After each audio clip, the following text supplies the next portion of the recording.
어느 도시에 한 재판관이 있었습니다. 이 재판관은 하나님을 두려워하지 않고 사람도 무시하는 재판관이었습니다. 그런데 어느 과부가 이 재판관을 찾아와서 자신의 억울함을 풀어달라고 간청합니다. 그랬더니 이 불의한 재판관은 이 여인의 억울함을 해결해 주었습니다.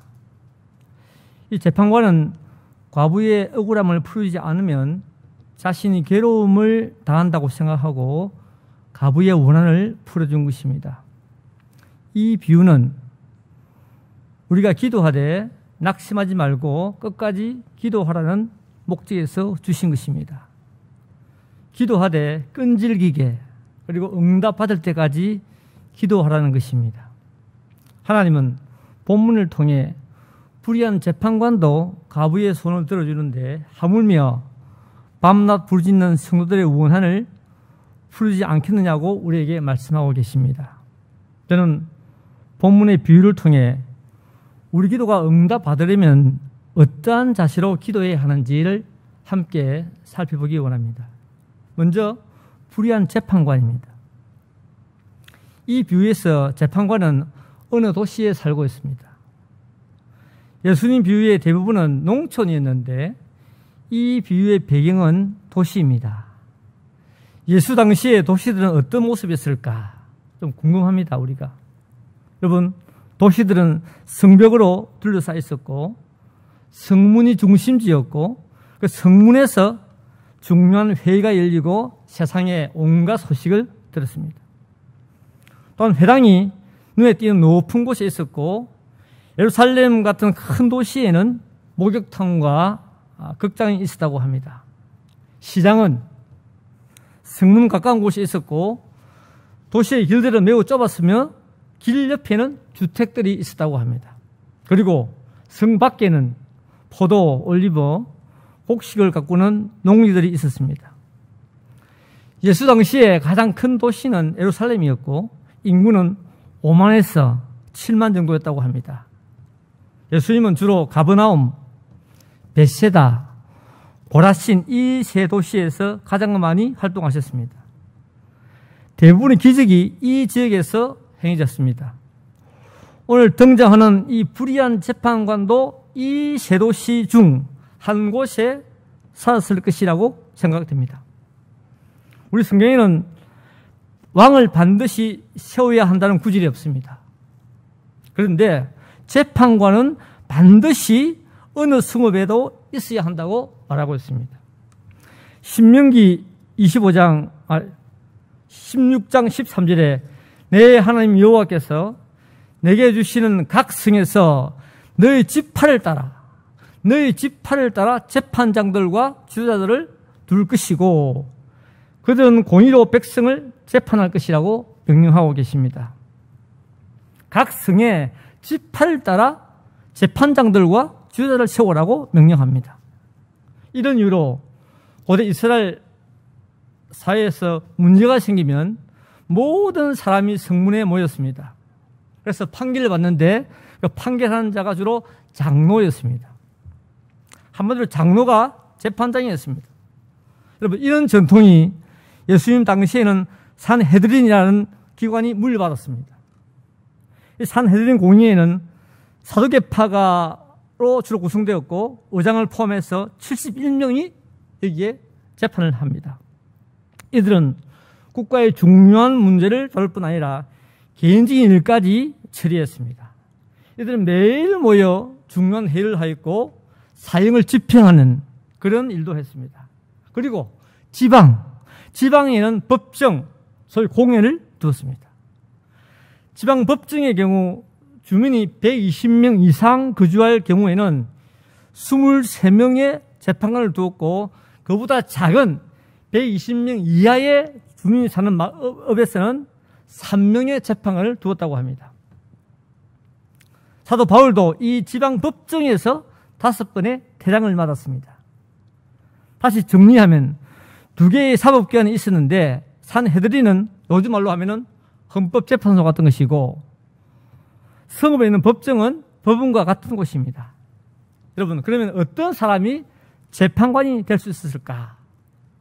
우리 성경에는 재판관의 자격에 대해서 아무런 말이 없습니다. 그러나 전통적으로 유대인 재판관은 율법에 정통한 사람이어야만 했습니다. 물론 재판관을 임명할 때 기본적으로 검사하는 것이 있었습니다. 예를 들어 가문, 가정 환경, 성품 등을 보았습니다. 그리고 나이가 너무 많거나 자식이 없거나 성불구자는 재판관이 될 수가 없었습니다. 누구든지 토라만 정확히 알면 재판관이 될 수가 있었습니다. 당시에 백성들이 율법을 믿는 백성이었기에 토라만 알면 재판관이 될 수 있었던 것입니다.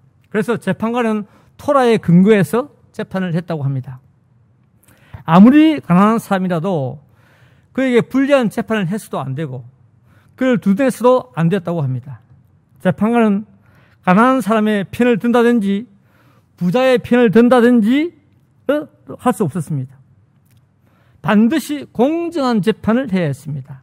심지어 랍비들은 편파적인 재판을 방지하기 위해서 법정에서요 원고와 피고 모두 비슷한 옷을 입도록 했고 또 법정에서 둘 다 서든지 둘 다 앉든지 한쪽만 서거나 한쪽만 앉지 못하게 했습니다. 굉장히 까다롭게 했다고 합니다. 물론 재판관은 뇌물을 받아서도 안 되고 외국인이나 고아라고 해서 그들을 무시하는 재판도 해서는 안 되었습니다. 이런 이유로 재판관은 오직 하나님을 두려워하는 마음으로 재판을 해야 했습니다. 역대하 19장에 보니까 여호사밧 임금이 각성의 재판관을 두고 이렇게 말했습니다. 너희는 행하는 바를 삼가라. 너희의 재판하는 것이 사람을 위함이 아니요 여호와를 위함이니 너희는 여호와를 두려워하는 마음으로 삼가 행하라 라고 했습니다. 그러므로 재판관에게 가장 중요한 것은 하나님을 두려워하는 마음이었습니다. 하나님을 두려워하지 않는 재판관은 자격이 없는 재판관이었습니다. 그런데 오늘 본문에 보십시오. 본문에 나오는 재판관은 어떻습니까?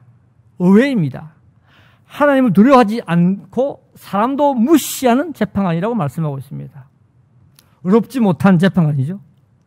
유대 공동체에서 하나님을 두려워 않는 재판관은 있을 수 없는 일인데 지금 의외의 재판관이 있는 겁니다.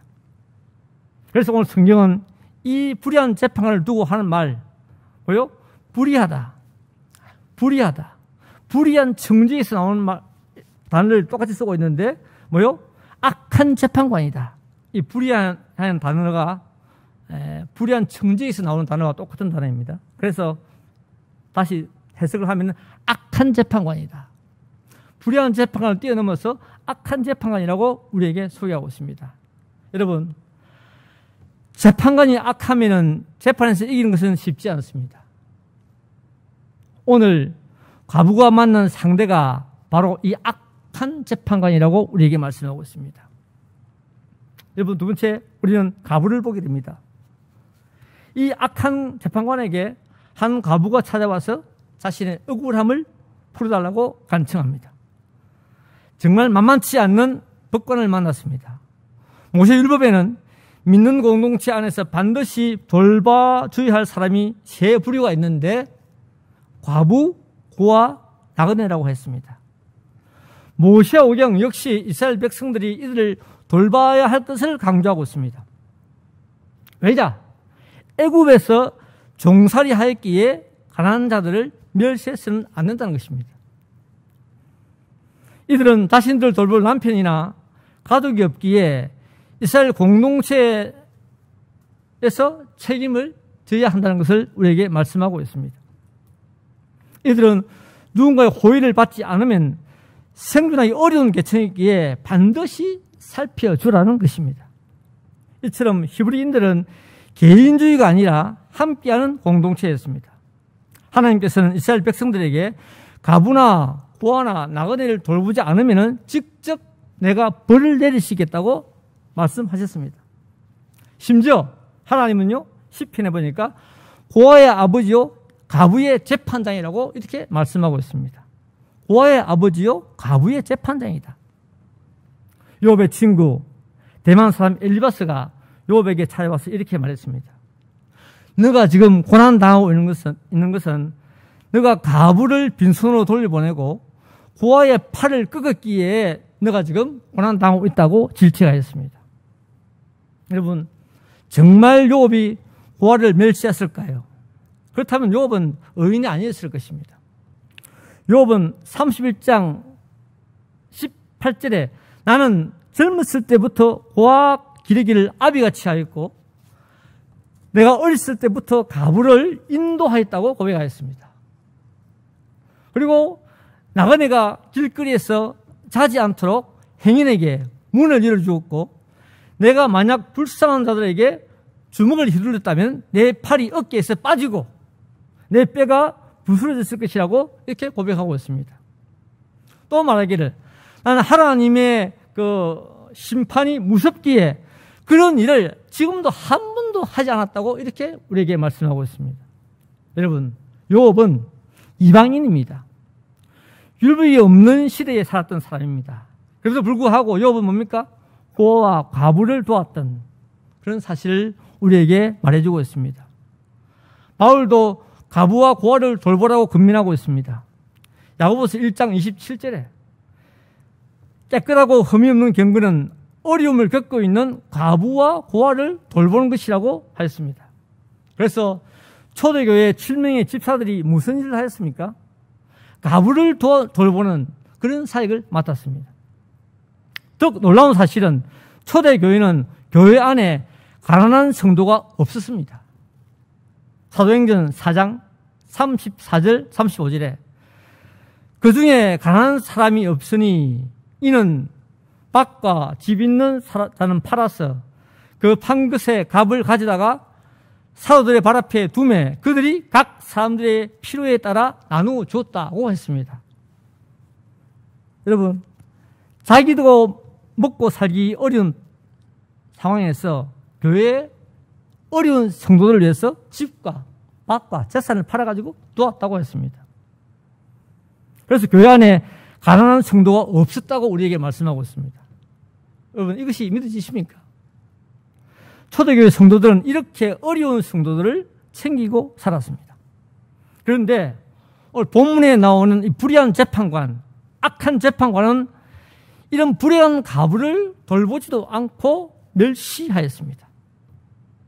그가 유대인 출신의 재판관이었다면 그래도 괜찮을 것이었습니다. 그러나 아마 로마 정부에 의해서 임명된 재판관으로 보입니다. 지금 가부는 무엇인가를 빼앗긴 상태에 있습니다. 그에게는 자신의 권리를 되찾아줄 사람이 필요했습니다. 그런데 이 재판관은 이 과부를 무시하였습니다. 가부는 정의에 호소하고 싶었지만은 억울함을 풀 수 있는 길이 없었습니다. 이 불의한 재판관에게 뇌물이 통했지만은 그럴 만한 돈도 없었습니다. 이 가부에게는 한 가지 방법 외에는 없었습니다. 그것은 그 재판관에게 계속 찾아가는 것이었습니다. 오늘 본문은 이 가부의 억울함을 원한이라고 표현했습니다. 원한. 쉽게 말하면 한이죠, 한. 우리 한국 역성이 가지고 있는 한. 네. 이 가부는 재판관에게 찾아가서 내 원수에 대한 나의 원한을 풀어달라고 간청합니다. 가부의 소원은 원한을 푸는 것입니다. 이게 원한이 무엇인지 정확히 알 수는 없으나 추측건데 재산과 관련된 일인 것 같습니다. 그러면 가부는 어떻게 재판관에게 자신의 문제를 호소하고 있습니까? 첫째, 자주 찾아갔습니다. 본문 3절에 자주 그에게 갔다고 했습니다. 앞에서 언급했듯이 이 재판관은 하나님을 두려워하지 않고 사람도 무시하였습니다. 특별히 사람을 무시하는 것은요, 당시 중동 사회에서는 있을 수 없는 일이었습니다. 전통적으로 중동의 문화는 사람을 대접하는 문화입니다. 아브라함이 그랬죠? 마므리 상수리 나무에 있을 때 자신의 집을 찾아온 3명의 사람들에게 발을 씻기고 떡을 주고 송아지를 잡아 대접했습니다. 요즘 같은 세상에서는 상상할 수 없는 일입니다. 아무도 모르는데 처음 만났는데 발을 씻기고 떡을 주고 송아지를 잡았습니다. 이것이 중동의 문화예요. 이것이 중동의 일반적인 관례입니다. 어쩌면 이처럼 사람을 잘 대접하는 것이 중동의 문화입니다.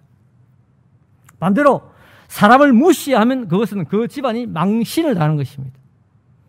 본문의 가부는 그 재판관에 이런 사람도 알면서도 혼자 찾아갔다고 했습니다. 중동 사회에서는 여자가 혼자 법정에 가지 않습니다. 남자가 대신 갑니다. 가부는 아무도 그를 지지해 주는 사람이 없었기 때문에 혼자 법정에 간 것으로 보입니다. 이런 경우 우리 같으면 포기할 것입니다. 저런 망나니 같은 재판관에게 가려니 포기하지. 하지만 이 가부는 원한을 풀기 위해 자주 찾아갔다고 했습니다. 이것은 가부가 자신의 문제를 포기하지 않았다는 것입니다. 이 가부는 우리가 모르는 면박을 얼마나 당했겠습니까?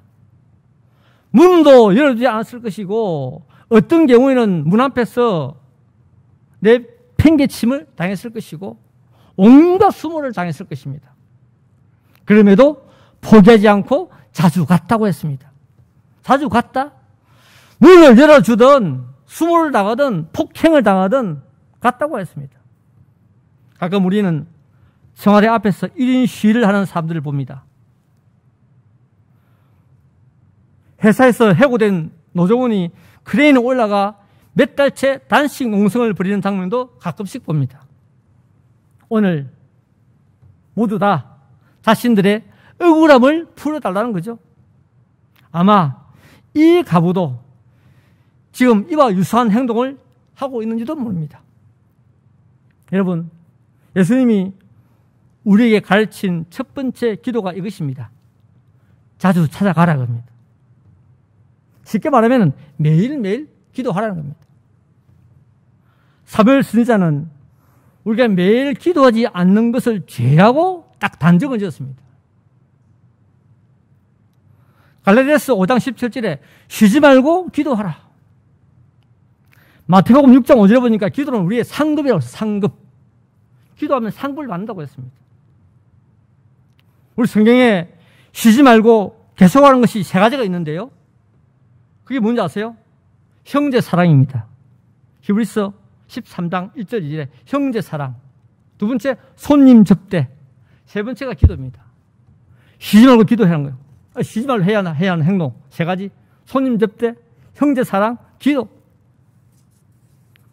초대교회 성도들은 하루에 3번씩 기도했고요. 어떤 지역에서는 하루에 5번 기도했습니다. 중세의 수도성들은 하루에 7번 기도했습니다. 상상은 초월합니다. 이렇게 기도는 쉬지 않는 행동입니다. 숨을 쉬듯이, 우리가 밥을 먹듯이, 차를 마시듯이, 커피를 마시듯이 매일매일 주님께 하는 것입니다. 두 번째, 원한을 풀어달라고 간청했습니다. 본문 3절에 내 원수에 대한 나의 원한을 풀어주소서라고 했습니다. 이것이 오늘 가부가 재판관을 찾아온 이유입니다. 이 가부가 불의한 재판관에게 무시를 당하면서 찾아간 이유입니다. 원수로부터 나의 원한을 또 풀어주십시오. 이 성읍에, 이 도시에 내 억울함을 풀어줄 사람은 당신밖에 없으니 당신이 해결해 달라는 것입니다. 가부가 재판관을 통해 바라는 것은 오직 자신의 원한을 풀어달라는 것입니다. 자식 문제나 사는 문제나 돈 문제나 사업 문제가 아니었습니다. 원수로부터 억울함을 푸는 것이 이 가부의 가장 큰 소원이었습니다. 거지의 소원이 무엇입니까? 눈을 뜨는 것이죠. 12회 혈루증을 앓은 여인의 소원은 혈루증이 없어지는 것입니다. 심상에 들린 채 친구들의 손에 이끌려 예수에게 온 중풍병자의 소원은 중풍병이 낫는 것이 자기의 소원입니다. 동조로부터 미움을 받던 세리 삭도의 소원은 예수님을 만나는 것입니다. 오늘 과부의 소원은 원수로부터 원한을 푸는 것입니다. 여러분, 여러분의 소원이 무엇입니까? 여러분에게 한 맺힌 것이 있습니까? 있다면 그 소원을 이루기 위해 얼마나 애를 쓰십니까? 소원을 이루기 원하신다면 자주 찾아가서 간청하시기 바랍니다. 기도의 사람 조지 뮬러는 한평생 5만 번의 기도의 응답을 받았다고 합니다. 과연 우리는 몇 번이나 기도 응답을 받았는지 한번 생각할 수 있는 시간을 갖기를 바랍니다. 셋째, 번거롭게 하였습니다. 4, 5절에 그가 얼마 동안 듣지 아니하다가 후에 속으로 생각하되 이 과부가 나를 번거롭게 하니 내가 그 원한을 풀어주리라. 그렇지 않으면 널 와서 나를 괴롭게 하리라고 했습니다. 여기 그가 얼마 동안 듣지 아니했다고 했습니다. 과부가 계속 찾아가서 간청했지만 재판관은 듣지 않았습니다. 무시하였습니다. 여러분, 이것은 기도는 계속 하는데 응답이 없는 경우입니다. 답답한 경우죠. 답답합니다. 기도는 하는데 응답이 없습니다. 이럴 때 고민합니다. 기도할까 말까? 기도할까 말까? 이럴 때 많은 사람이 포기합니다. 왜? 해봐도 기도 응답이 없으니까. 그러나 본문의 과부는 이 위기를 극복하고 계속 찾아갔습니다. 그런 가운데 놀라운 일이 벌어졌습니다. 이 과부의 행위가 재판관을 매우 번거롭게 했다고 했습니다. 이 과부가 폭력을 행사하거나 고발하거나 진정서를 넣었다는 말이 없습니다. 이 과부는 그 어떠한 물리적인 힘도 할 수 없는 그런 처지입니다. 돈이 있었어요? 없었죠. 뒤에서 봐주는 사람이 있었습니까? 없었습니다. 지지자들이 있었습니까? 없었습니다. 한 것이라고는 자주 찾아가서 간청한 것밖에 없습니다. 그런데 그 자주 찾아가서 간청한 그것이 재판관을 번거롭게 했고 나중에는 재판관을 괴롭게 했다고 우리에게 말씀하고 있습니다. 여기 번거롭게 했다란 말은요, 고통스럽게 했다는 뜻입니다. 고통스럽게 했다. 계속 받으니까 고통스러운 거예요. 그리고 괴롭게 했다는 말은요, 기진맥진한 상태로 만들었다는 뜻입니다. 타이아웃입니다. 예, 기진맥진한 상태. 복싱에서 말하는 KO 상태. 예, 계속 괴롭히니까 나중에 보면 결국 KO 상태. 재판관이. 힘을 쓸 수 없는 상태. 곧 병원이라도 가야 할 상태를 말할 때 괴롭게 했다는 뜻입니다. 자주 찾아가서 간청만 했을 뿐인데 고통스럽게 되었고 결국 KO 상태가 되었다고 우리에게 말씀하고 있습니다. 물론 여자의 몸으로 매일매일 재판관을 찾아가는 것이 쉽지 않습니다. 그렇죠? 여러분, 그렇다고 재판관을 찾아가지 않는다면 어떻게 될까요? 해결이 되지 않을 것입니다. 마찬가지입니다. 만약 우리 기도하는 것이 귀찮았어. 내가 기도하는 게 귀찮아. 새벽에 일하는 게 귀찮아. 금요일 가는 게 귀찮아. 라고 해서 우리가 기도를 포기하면 어떻게 될까요? 그냥 우리는 세상 사람처럼 살다가 존재감 없이 살다가 그냥 죽는 것입니다. 우리가 기도하지 않으면 안 한 만큼 나에게 더 큰 화가 예비되어 있음을 기억해야 합니다. 성경은 매일매일 기도하라고 말씀하고 있는데 우리는 그 성경을 역행해가지고 매일매일 기도를 안 합니다. 그러면 결과적으로 뭐예요? 우리한테는 그만큼 마이너스가 불리한 것들이 화가 우리에게 있다는 거죠. 예비되고 있는 것입니다. 화가. 기도를 안 하면 안 할수록 불이익을 당한 사람은 우리 자신임을 우리는 기억해야 됩니다. 이처럼 우리의 기도가 계속되면 결국에는 기진맥진한 상태가 되어 문제가 해결된다는 것을 우리에게 보여주고 있습니다. 누가복음 11장에도 이런 비슷한 비유가 나옵니다. 한밤중에 손님이 찾아왔습니다. 그런데 손님에게 대접할 빵이 없어요.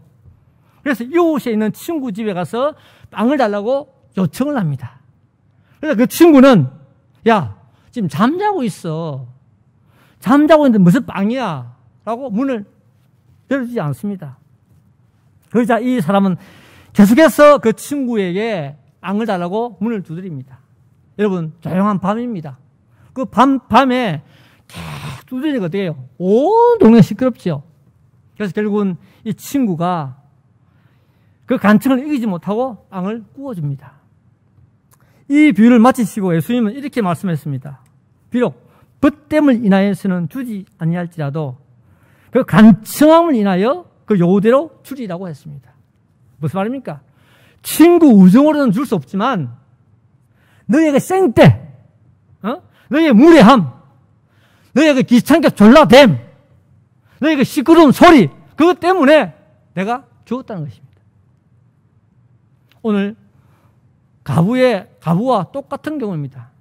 우리가 하나님께 생때, 좀 표현이 이상합니까? 생때, 귀찮게 졸라대면은 응답해 주신다는 것을 성경은 말하고 있습니다.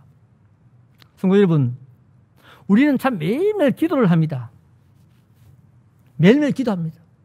어떤 사람은 20년, 어떤 분은 30년, 어떤 분은 평생을 기도를 합니다. 이 땅에 수많은 교회와 성도들이 기도합니다. 기도원에서도 기도합니다. 그렇게 많은 교회와 성도가 기도하는데 우리는 왜 변하지 않을까요? 이 땅에 1000만이 넘는 성도가 있는데 나라는 점점 어지러워지고 세상살이가 점점 흉흉한 이유가 무엇일까요? 코로나 사태가 터지고 교회가 미움을 받고 있어도 교회를 변호하는 사람이 없습니다. 왜 그럴까요? 우리에게 영적인 힘이 없기 때문입니다. 우리의 기도가 울리는 꽹과리 소리에 불과하기 때문입니다. 저는 오늘 특별히 별 부모님들에게 두 가지를 묻고 싶습니다. 첫째, 별을 위해서 기도를 많이 하고 계시는지, 정말 별을 위해서 기도 많이 하고 계시는지. 두 번째, 별들에게 무엇을 가르치고 있는지 묻고 싶습니다. 그냥 교회에 맡기면 다 하겠지. 내가 교회에 맡겼으니까 교회 별들이 학교에서 다 하겠지. 저는 부모님들이 어떤 교육보다 별들에게 인성을 가르쳐야 한다고 생각합니다. 인성, 품성, 또 글로벌한 인성 교육.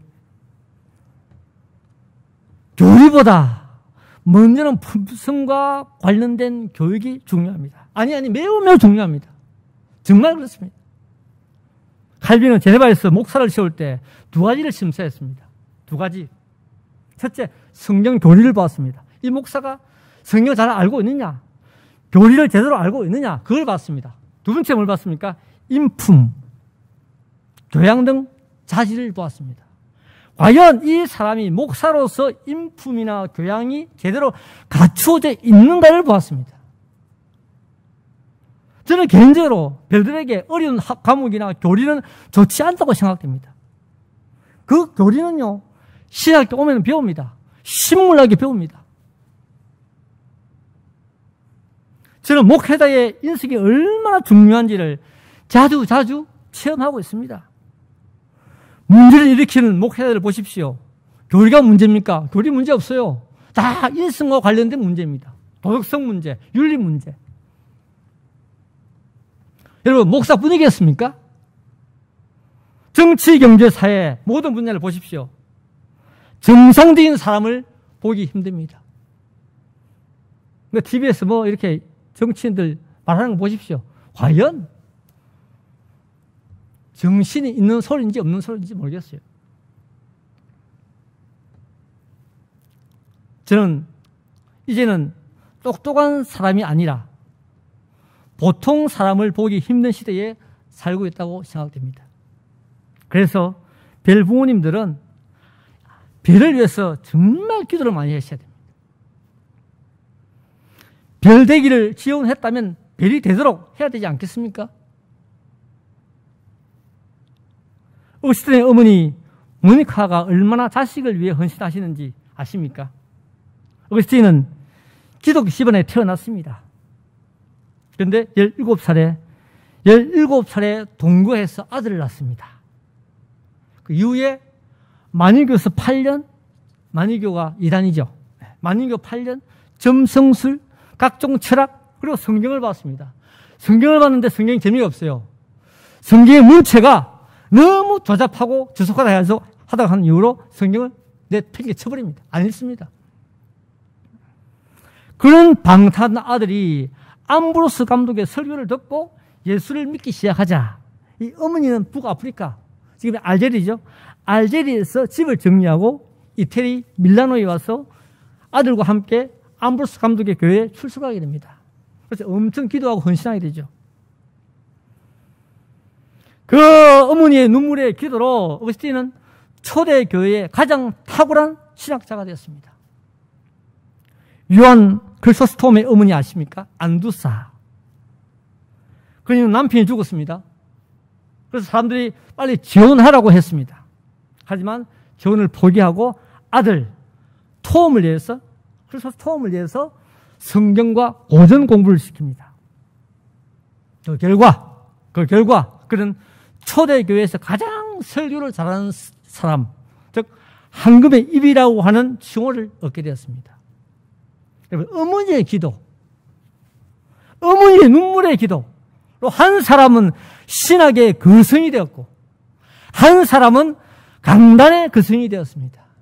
강단의 거성, 크리소스톰, 신학의 거성, 어거스틴, 어머니의 기도, 눈물로. 별거의 어머님들이, 부모님들이 기도를 많이 하셔야 돼요. 교회에 맡기지 말고, 교회는 그 다음입니다, 교회는. 부모님들이 가정에서 인성교육과 더불어 기도를 많이 하셔야 됩니다. 성도 여러분, 1930년대 우리나라에 혜성같이 왔다가 혜성같이 사라진 목사님 한 분이 계십니다. 감리교회의 이용도 목사입니다. 이용도 목사는요, 어릴 때부터 기도의 사람이었습니다. 10살 때부터 혼자 교회 종탑에 올라가서 기도하였고, 기도하면서 귀신과 싸우기도 한 특별한 인물입니다. 그는 부흥사로 3년 딱 활동하다가 병으로 세상을 떠난 참 아까운 인물 가운데 한 분입니다. 이분의 전기 가운데 이런 기도의 글귀가 있습니다. 기도는 나의 생명이요 나의 운동입니다. 기도보다 더 큰 일이 없습니다. 기도를 마귀에게 빼앗기면 모든 것을 빼앗기는 것입니다. 기도를 마귀에게 빼앗기면 모든 것을 빼앗기는 것입니다. 마귀는 나의 기쁨을 빼앗으려고 하지 않습니다. 마귀는 나의 평화, 나의 힘을 빼앗으려고 하지 않습니다. 마귀는 나의 신앙과 열심도 빼앗으려고 하지 않습니다. 마귀는 나의 기도 하나만을 빼앗으려고 합니다. 마귀는 내 기도 하나만 빼앗으려고 합니다. 성도 여러분, 모든 것을 빼앗겨도 기도만은 빼앗기지 말아야 됩니다. 지금 우리가 얼마나 위기의 시대에 살고 있습니까? 야곱은 밤이 맞도록 씨름을 했습니다. 어떤 사람과. 그래서 보니까 한도뼈, 옛날 개혁한 건 한도뼈죠. 요즘 성경은 허벅지 관절이 나갔습니다. 기도 응답 받으려고. 형 S를 만나야 되는데 괴로운 거예요. 만나면 다 만나면 죽으니까. 밤이 새도록 기도했습니다. 그래서 이름이 바뀌었어요. 야, 내가 응답해 줄게. 너 이름 야곱이라고 하지 말고 이스라엘이라고 하자. 밤이 새도록 씨름해 결과 허벅지가 나가고 그래서 응답을 받았습니다. 너요 끝까지 하나님을 죄송합니다 울고 늘어진 거예요. 도와달라고, 살려달라고, 응답해달라고. 오늘 과부가 그랬습니다. 매일매일 갔습니다. 매일매일. 성도 여러분, 우리의 소원이 무엇입니까? 여러분의 소원이 무엇입니까? 그 소원을 이루는 방법은 오늘 본문의 경우에는 하나밖에 없습니다. 날마다 주님에게 찾아가는 것. 그분이 기진맥진할 때까지 찾아가는 것. 그때 하나님께서 우리에게 응답하시다고 하였습니다. 말씀을 정리하겠습니다. 이 어려운 시기에 주님께 무릎을 꿇어 소원을 이루시는 여러분 되시기를 주의 이름으로 축원합니다.